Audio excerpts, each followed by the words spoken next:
What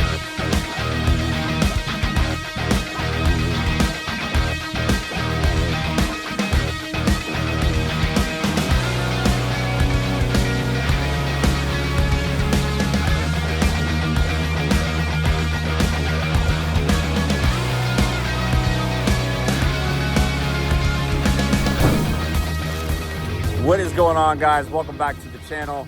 We are on our way out to Battle of Alabama with our EV truck and Project Dime Bag. But before we left the shop, we managed to get our 1965 Continental out on the road. So if you want to check out our trip to Alabama, make sure you subscribe to the channel. But for now, let's see all that work we had to do on our Godzilla swap Continental to get that thing out on the road for the first time.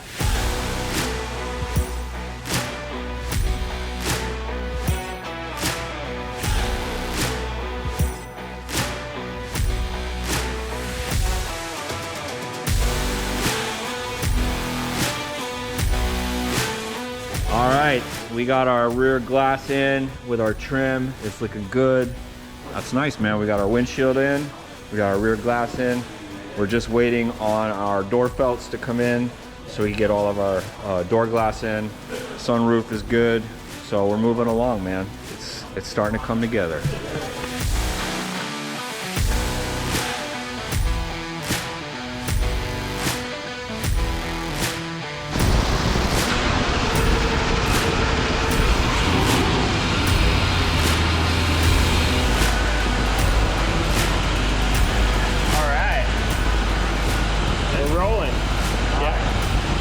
Hit the brake, brakes work. Oh, there it goes. Yeah. Instead of obviously using a manual lever or maybe a floor shifter, you really just use your park, reverse, neutral, drive, and then we can go into our two low gears as well with the plus and minus buttons once we go into the D selection. So pretty cool. It's our first time using one of these. I like it. I think it's pretty cool.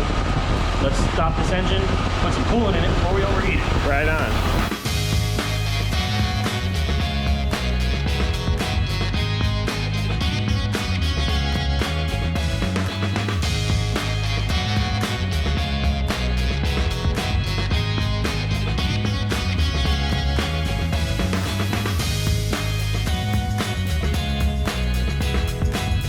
All right, now that we got our Continental ready to hit the road, we obviously have to get some seats in it.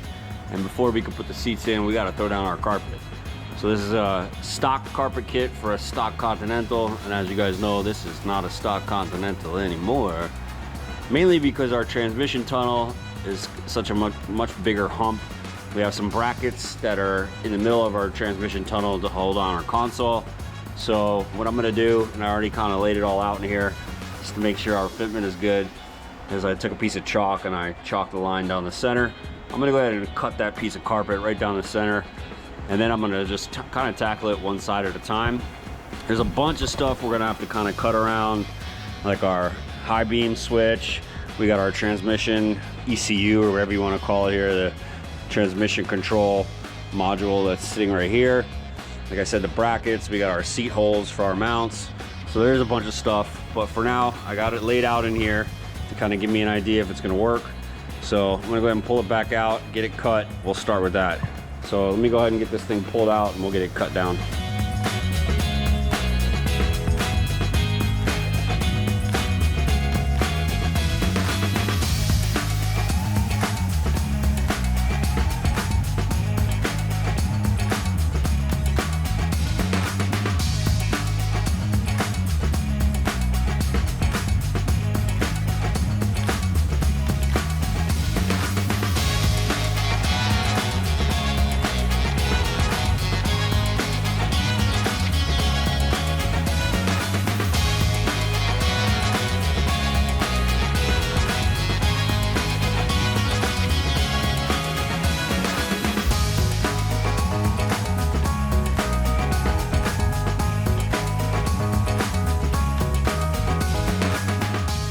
Getting ready to start getting this thing out on the road and driving it.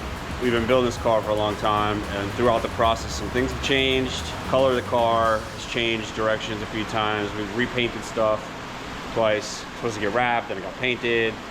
Anyways, the interior color also changed. Originally, we were going with this TMI orange bucket seats. Then it was supposed to be black with gray Alcantara. Then he's thinking cream. We did try to get it done here with Lee. We talked about possibly getting some vinyl leather paint, and I just didn't want to do it, man. I don't think it's the right thing to do, not on a high-end build like this. We put a lot of work into this car, as you guys know. And to cut corners now, I don't really feel like is in our best interest. So we're gonna be slapping this interior back in as is. Some is gonna be black. There's some painted bronze parts, orange seats. Orange and glad we're getting this car done. Yes. So we got Brady over here putting together our door panels. These are gonna be coming back out when he does his interior, but for now he wants to get the car on the road, which means it needs to be functional. We got door handles in here. In order to operate our windows, we got to get all that stuff in. So let's get this interior slapped back together, get it in.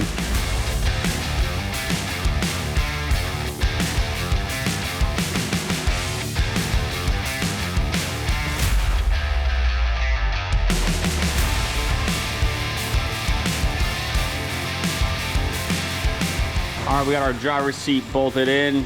I went ahead and threw the console in real quick just to kind of make sure our seat was in the right position.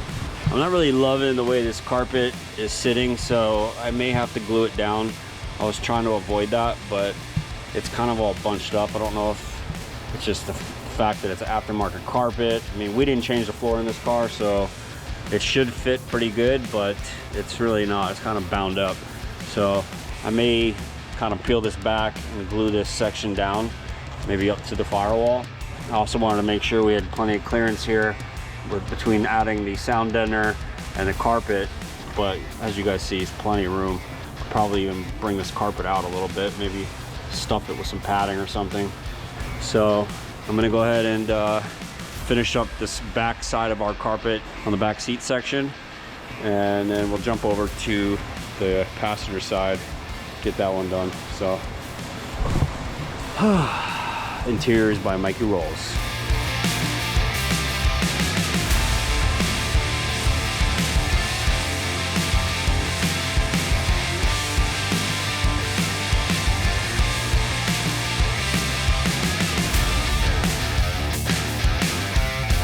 Alright, it was a good day, man. We got our carpet installed. We got all our seats mounted up. The electric seats are working correctly, as they should. Andrew's got a few more things to finish up with the wiring. We'll be able to get our dash in. So, exciting news. We are going to start doing our own upholstery in-house. So, hopefully we'll never run into this again. But at least now, Andrew could drive this thing without sitting on a milk crate. So, thumbs up.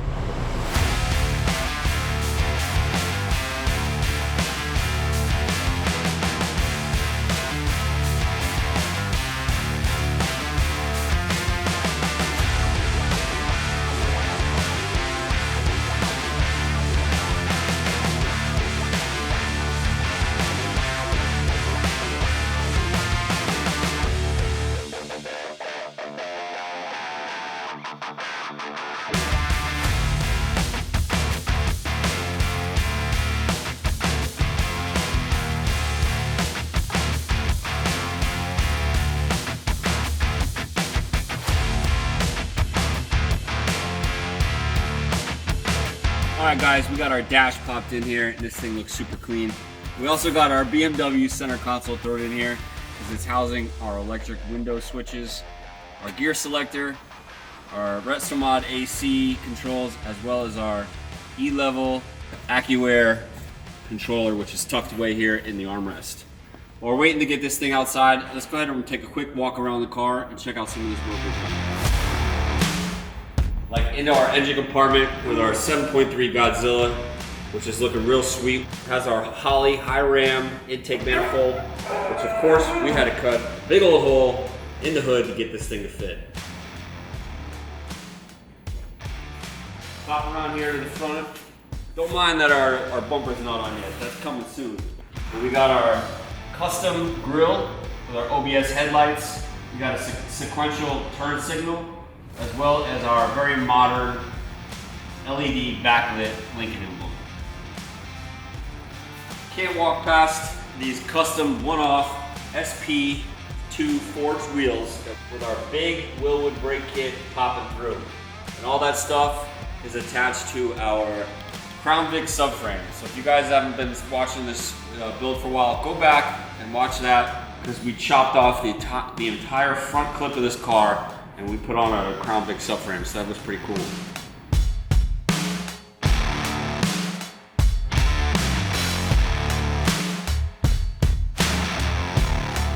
Then coming back here to the back of the car, which used to be a trunk, is now just a display case for our custom 3-inch stainless steel exhaust, as well as our Evo AccuAir tank compressor setup. So everything is basically built into this tank. We also got our hood oriented differently than a stock hard top Lincoln. This thing's set up like a clamshell with our electric actuators, so when the trunk and the hood are open all at the same time, it looks super cool. All right, if you notice, there is still a bunch of finishing work to do, but we're gonna talk about that once we get this thing outside and we're taking a ride in the car.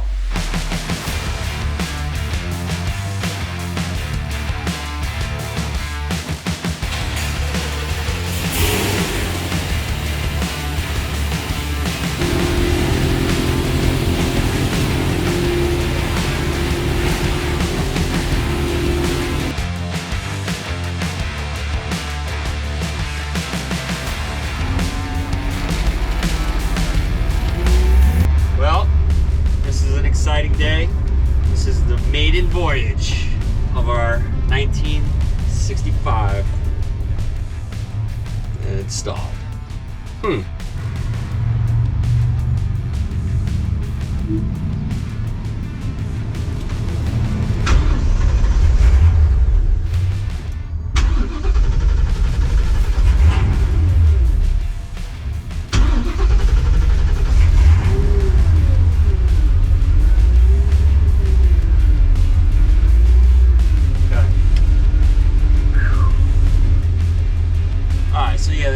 Not been tuned yet. That's part of the reason why we're getting it out, getting it running.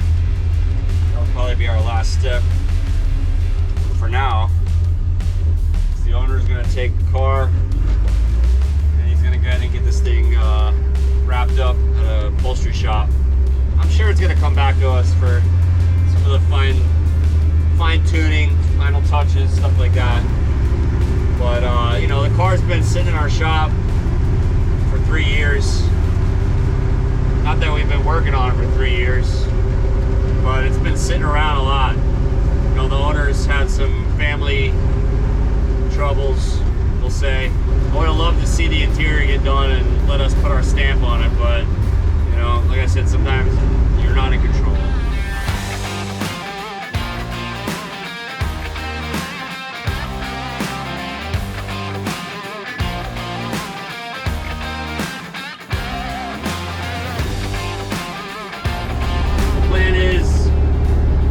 Running and driving, get it on the road, get it tuned, let them get it home, let them sort out the interior. We did get one door panel in. There's still some electrical stuff we got to finish up, but like I said, you know, some of the components for the interior need to get hooked up before we can do that. So it's a good day, man. It's on the road. It's driving.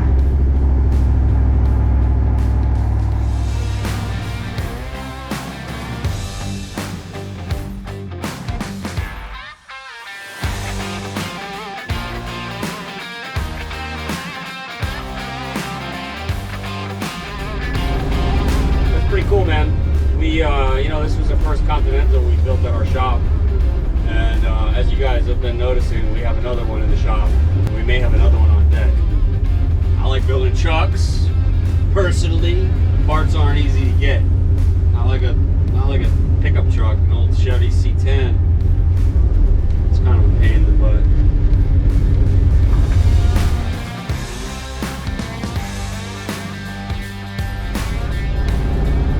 You know, you live and you learn.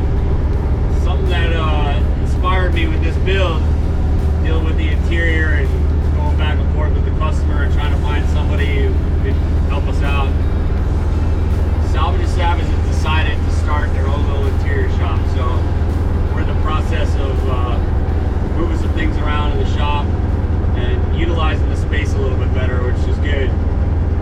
be doing all our interiors in-house, possibly working on interiors for other people as well, so that's pretty cool.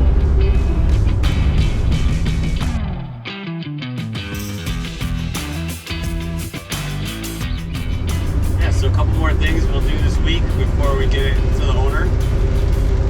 Finish some electrical stuff, windows, get the AC running, get into a tuner. Doesn't really seem like it's shifting gears very much, but I'm also not getting on it. It's kind of slow cruising. Might be something in the tuning.